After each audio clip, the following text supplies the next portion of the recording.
Good morning, friends. We're on chapter 15, the end of this story and the beginning of all the others. "You need no rings when I am with you," said the voice of Aslan. The children blinked and looked about them. They were once more in the wood between the worlds. Uncle Andrew lay on the grass, still asleep. Aslan stood beside them. "Come," said Aslan, "it is time that you went back. But there are two things to see first, a warning and a command. Look here, children." They looked and saw a little hollow in the grass, with a grassy bottom, warm and dry. "When you were last here," said Aslan, "that hollow was a pool, and when you jumped into it, you came to the world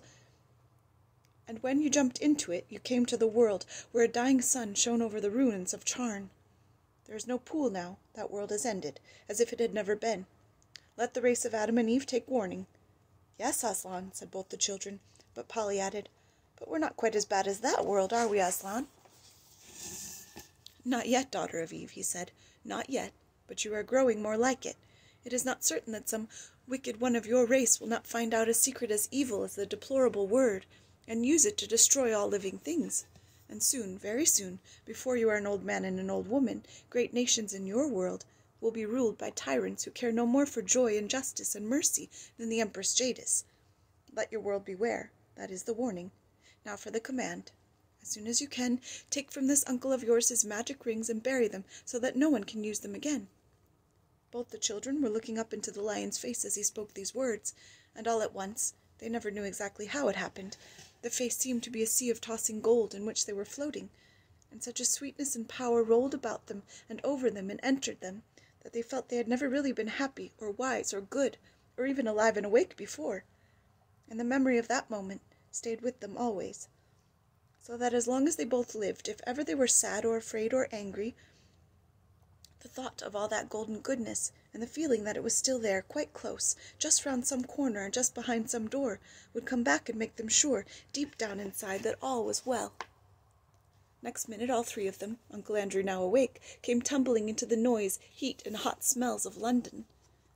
They were on the pavement outside the Ketterleys' front door, and except that the witch, the horse, and the cabby were gone, everything was exactly as they had left it.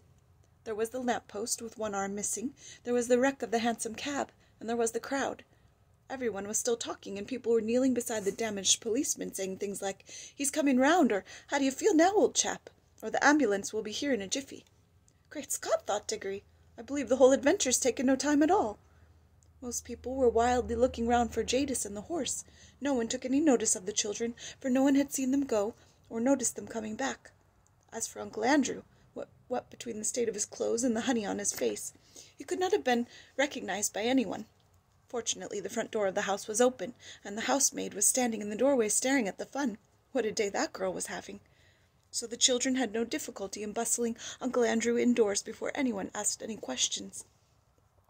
He raced up the stairs before them, and at first they were very afraid he was heading for his attic and meant to hide his remaining magic rings. But they needn't have bothered.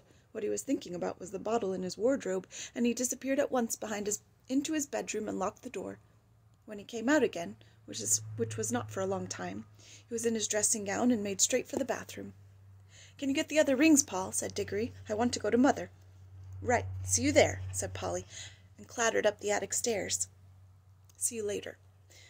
Then Diggory took a minute to get his breath, and then went softly into his mother's room, and there she lay as he had seen her lay so many other times, propped up on the pillows with a thin, pale face that would make you cry to look at it. Diggory took the apple of life out of his pocket, and just as the witch Jadis had looked different when you saw her in our world instead of in her own, so the fruit of that mountain garden looked different here too. There were, of course, all sorts of coloured things in the bedroom, the coloured counterpane on the bed, the wallpaper, the sunlight from the window, and Mother's pretty pale blue dressing jacket. But the moment Diggory took the apple out of his pocket, all those things seemed to have scarcely any colour at all. Every one of them, even the sunlight, looked faded and dingy. The brightness of the apple threw strange lights on the ceiling. Nothing else was worth looking at. You couldn't look at anything else. And the smell of the apple of youth was as if there was a window in the room that opened on heaven. "Oh, darling, how lovely," said Diggory's mother. "You will eat it, won't you? Please," said Diggory. "I don't know what the doctor would say," she answered, "but really I almost feel as if I could." He peeled it and cut it up and gave it to her piece by piece, and no sooner had she finished it than she smiled, and her head sank back on the pillow and she was asleep. a real, natural, gentle sleep, without any of those nasty drugs, which was, as Diggory knew, the thing in the whole world that she wanted most. And he was sure now that her face looked a little different. He bent down and kissed her very softly, and stole out of the room with a beating heart, taking the core of the apple with him. For the rest of that day, whenever he looked at the things about him, he saw how ordinary and unmagical they were. He hardly dared to hope, but when he remembered the face of Aslan, he did hope. That evening he buried the core of the apple in the back garden. Next morning, when the doctor made his usual visit, Diggory leaned over the banisters to listen. He heard the doctor come out with Aunt Letty and say, "Miss Ketterly, this is the most extraordinary case I have known in my whole medical career. It is like a miracle. I wouldn't tell the little boy anything at present. We don't want to raise any false hopes, but in my opinion." Then his voice became too low to hear. That afternoon he went down to the garden and whistled their agreed secret signal for Polly. She hadn't been able to come back the day before. "What luck?" said Polly, looking over the wall. "I mean, about your mother." I think it is going to be all right," said Diggory. "But if you don't mind, I'd really rather not talk about it yet. What about the rings?" "I've got them all," said Polly. "Look, it's all right. I'm wearing gloves. Let's bury them." "Yes, let's. I've marked the place where I buried the core of the apple yesterday." Then Polly came over the wall, and they went together to the place. But as it turned out, Diggory need not have marked the place. Something was already coming up. It was not growing so that you could see it as the new trees had done in Narnia, but it was already well above the ground.